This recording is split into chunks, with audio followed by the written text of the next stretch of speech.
Hello, আসসালামু আলাইকুম। Welcome to Hira's kitchen. সবাই কেমন আছেন? আজ আমি আপনাদের জন্য নতুন আরেকটি সহজ রেসিপি নিয়ে হাজির হলাম।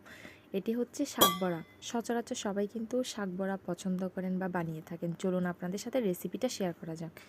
এটা আমি কলমি শাক দিয়ে তৈরি করেছি। কলমি শাকগুলো কুচি কুচি করে কেটে নিয়েছি। দিয়ে দিলাম পেঁয়াজ কুচি। এখন দিয়ে দিলাম কাঁচামরিচ। আমি ঝালের পরিমাণটা কম খাই, তাই ঝালটা কম দিয়েছি। আপনারা ঝালের পরিমাণ বেশি খেলে আপনারা কাঁচামরিচটা বাড়িয়ে দিবেন। এখন দিয়ে দিলাম 1 চিমটি পরিমাণ হলুদের গুঁড়া, 1 চিমটি পরিমাণ লাল মরিচের গুঁড়া, দিয়ে দিলাম পরিমাণ মতো গরম মশলা, দিয়ে দিলাম পরিমাণ মতো লবণ।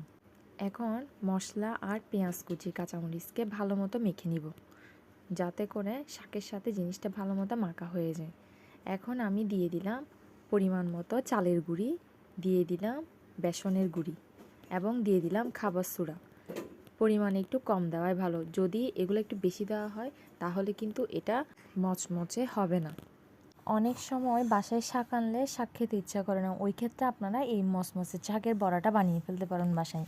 বিকেলে নাস্তা হিসেবেও তৈরি করতে পারেন, আবার কিন্তু আপনি ইফতারেও তৈরি করতে পারেন। এটা কিন্তু আমি ইফতারে বেশি তৈরি করি। দেখুন মাখানোর পর শাকটা কেমন হয়েছে।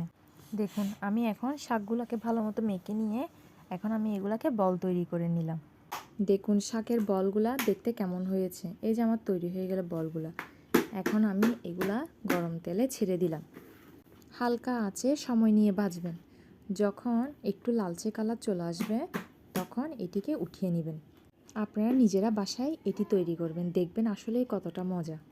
এই যে দেখুন তৈরি হয়ে গেল মজাদার শাক বড়া। দেখতে কতটা লোভনীয় আর মচমচে হয়েছে। ভিডিওটি ভালো লাগলে অবশ্যই আমার চ্যানেলটি সাবস্ক্রাইব করবেন, তাহলে আমার নতুন নতুন ভিডিওগুলো আপনাদের কাছে চলে যাবে। আল্লাহ হাফেজ।